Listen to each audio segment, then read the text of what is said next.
나스닥이 어저께 미국 시각으로 9월 4일 엄청난 변동성을 보였습니다. 혹시라도 최근에 미국 나스닥 종목들을 투자하시는 분들은 좀 낯설지도 모르겠지만 이번 조정을 저는 10년 넘게 항상 보고 있습니다.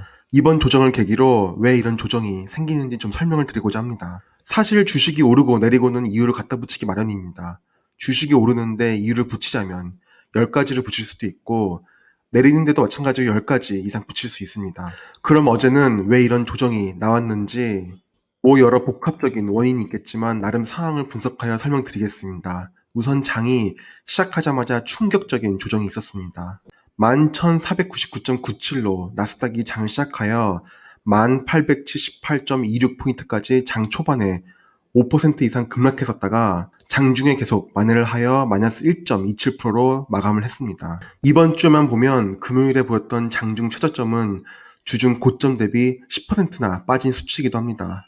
이렇게 나스닥 지수가 왜 빠졌나에 대해 외신들의 설명은 대부분 역시나 빅스 지수 이야기입니다. 빅스 지수는 미국 주식을 오랫동안 투자하다 보면 지긋지긋하게 나오는 이야기입니다.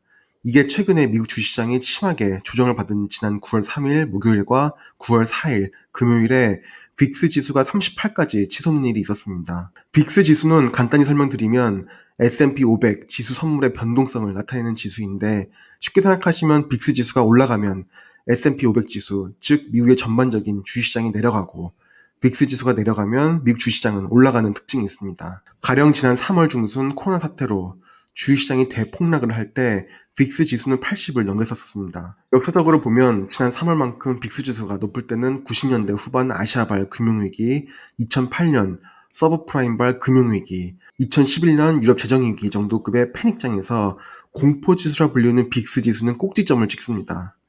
빅스 지수가 최대치일 때 이미 매도할 물량은 다 매도를 한 패닉장 상태다라고 해서 이때가 저점 매수에 좋은 기회라고 해석하기도 합니다. 틀린 해석은 아닙니다. 현재 빅스 지수가 30.75이고 보시다시피 역사적으로 빅스 지수는 보통 주가가 안정적일 때는 20 정도 아래에서 형성되기 때문에 현재 빅스 지수는 정상적인 수치보다 높게 형성이 되어 있습니다. 빅스 지수와 S&P 500 지수는 거의 완벽한 반대 방향으로 움직이는 걸 보실 수 있습니다. 빅스 지수가 올라가는 트렌드에서는 S&P 500 지수는 내려갑니다. 3월에 빅스 지수가 역사적인 고점을 찍고 점점 내려와서 안정화되는 동안 미국의 S&P 500, 나스닥 지수들은 꾸준히 올라온 것 역시 이를 설명합니다. 그럼 지금의 빅스 지수 상황을 어떻게 봐야 할지 생각해 봐야 합니다.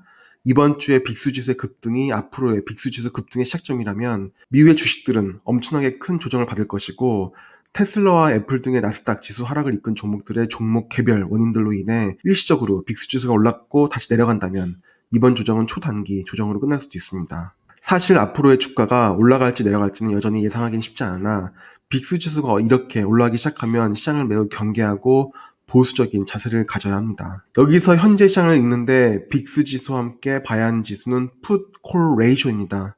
제가 오늘은 지난 2일간의 장 하락으로 인해 많은 분들이 상심하고 계실 것 같아서 환기 차원에서 또 다른 중요 개념을 설명드리오니 좀만 더 참으시고 따라오시기 바랍니다. 사실 빅스 지수와 근본적으로 일맥상통할 수도 있는데 이건 풋옵션과 콜옵션의 비율을 나타냅니다. 풋옵션은 셀에 대한 옵션이고 콜옵션은 바이에 대한 옵션인데 옵션에 대한 자세한 이야기까지 하기에는 영상이 너무 길어질 것 같아서 간단히 말씀드리면 시장이 좋고 시장이 상승할 것이라고 기대되면 콜 옵션을 거는 사람이 많아지고 시장에 대해 비관적으로 보는 사람들이 많아지면 풋 옵션을 거는 사람이 많아집니다. 한마디로 풋 콜 레이쇼가 높아지면 분자인 풋 옵션을 거는 투자자가 분모인 콜 옵션을 거는 투자자보다 많아지는 것이므로 시장을 비관적으로 보는 견해가 더 높아진다고 볼 수 있습니다. 과거 데이터이긴 하지만 빅스 지수와 마찬가지로 풋 콜 레이쇼, 즉 풋 옵션을 거는 세력이 많아지는 장일수록 주가는 반대로 움직여서 빠지는 걸 보실 수 있을 겁니다. 현재 데이터로 보면 나스닥 지수가 3월 말부터 계속 미친 듯이 상승을 했었는데 전체 풋 콜 레이쇼가 1 이하를 유지하다가 이번 주에 1을 넘겼습니다. 즉 마켓의 하락에 베팅을 거는 세력이 더 많아진 것입니다. 여기서 현재 빼놓을 수 없는 지난밤 기사가 월스트리트 저널에서 나온 소프트뱅크에 대한 기사입니다. 소프트뱅크가 거의 40억 달러에 가까운 금액으로 아마존, 마이크로소프트, 넷플릭스 등의 테크주를 이번 봄에 매수를 했다고 하는데 여기에 40억 달러에 가까운 돈을 추가로 콜 옵션 매수에 썼을 것이라고 합니다. 40억 달러 콜 옵션은 무려 500억 달러에 달하는 효과가 발생해서 최근 7, 8월에 미친 랠리의 배후 중에 하나였고, 이런 엄청난 상승장을 지켜본 저희 같은 개미 투자자들이 나방 때처럼 몰려들어 더욱더 큰 상승장을 이끌고, 여기서 콜옵션으로 충분히 재미를 본 소프트뱅크가 이를 모두 정리함으로써 시장이 급 냉각되었을 수도 있다는 얘기입니다. 이런 식으로 떨어질 이유를 설명하려면 충분히 얼마든지 설명할 수도 있는데, 문제는 앞으로 시장이 어떨까 하는 것입니다. 제가 정말 정신없이 미국 주식들을 엄청 투자하던 2017년, 2018년을 보면 2018년 하반기에는 나스닥 지수가 20% 가까이 빠지는 하락장이 있었습니다. 제가 즐겨 참조하는 방법은 아니지만 추세선으로 보면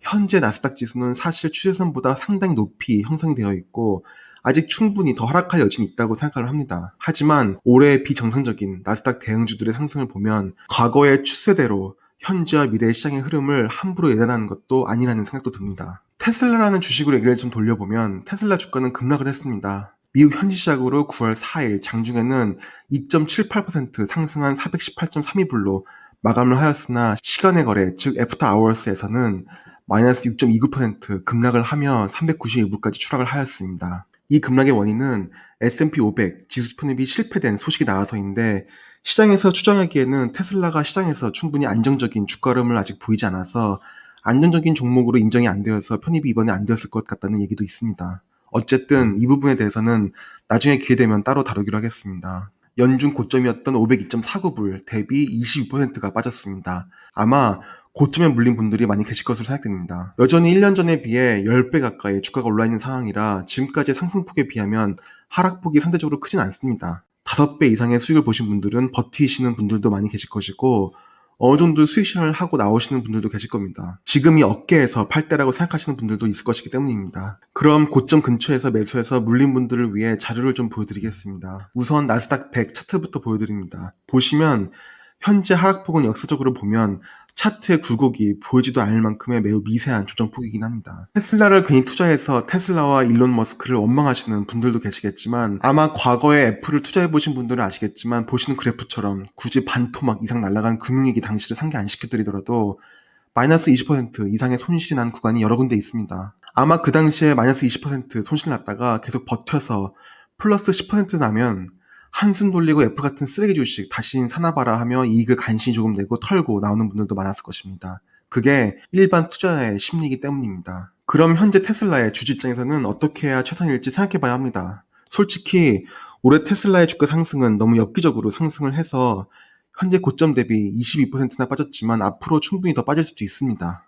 오랫동안 테슬라 주식을 보유하셔서 꽤 많은 미실현 이익을 이미 내신 분들은 어느 정도 이익 실현을 시키고 어느 정도는 계속 보유하는 것이 좋을 수도 있고, 현재 고점에 물려서 미실현 손실을 내신 분들은 만약에 저라면 그냥 들고 버틸 것 같습니다. 생각보다 원금 회복이 오래 걸릴지도 모르겠지만 들고 버티시면 원금 회복 시기는 반드시 올 것입니다. 그리고 아직 투자를 안 하신 분들이라면 만약 저라면 조금 더 지켜볼 것 같습니다.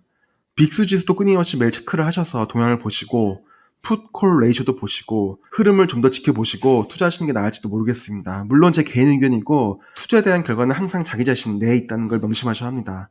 유튜브 채널들이 되었든 경제방송이 되었든 뭐든 간에 제 채널을 포함한 미디어는 여러 자료들을 취합하는 용도로만 사용하셔야 하고 투자의 판단은 본인이 정말 신중하게 하셔야 합니다. 제가 기업 분석 영상을 올리는 목적도 이 종목을 올라가니까 지금 매수하시라는 의견을 드리는 것이 아니라 기업 사업의 본질을 어느 정도 파악하시고 투자하시는 게 좀 더 건전한 투자이지 않을까 하는 의도로 올리는 영상들입니다. 이번 영상은 이번에 최근 테슬라뿐만이 아니라 제가 다뤘던 애플, 엔비디아, 아마존 등 거의 모든 기업이 조정을 받았고 단기 고수익을 바라며 투자하신 분들이 이번 주말에 상심하신 분들이 많이 계실 것 같아서 이번 시장의 하락이 왜 생겼나 설명도 드릴 겸 제 생각들을 좀 말씀드리려고 영상을 급조했습니다. 현재 갖고 계신 포트폴리오에 찍혀있는 손실 금액은 어디까지나 unrealized loss, 즉 미실현 손실이고 실제로 잃은 돈이라고 생각하지 마시고 중장기로 들고 계시면 반드시 원금 회복할 수 있는 투자라고 긍정적으로 생각하셨으면 합니다. 만약 분할 매수, 분산 투자가 아닌 특정 종목의 특정 시기에 좀 과도하게 투자를 하신 분들이 계시다면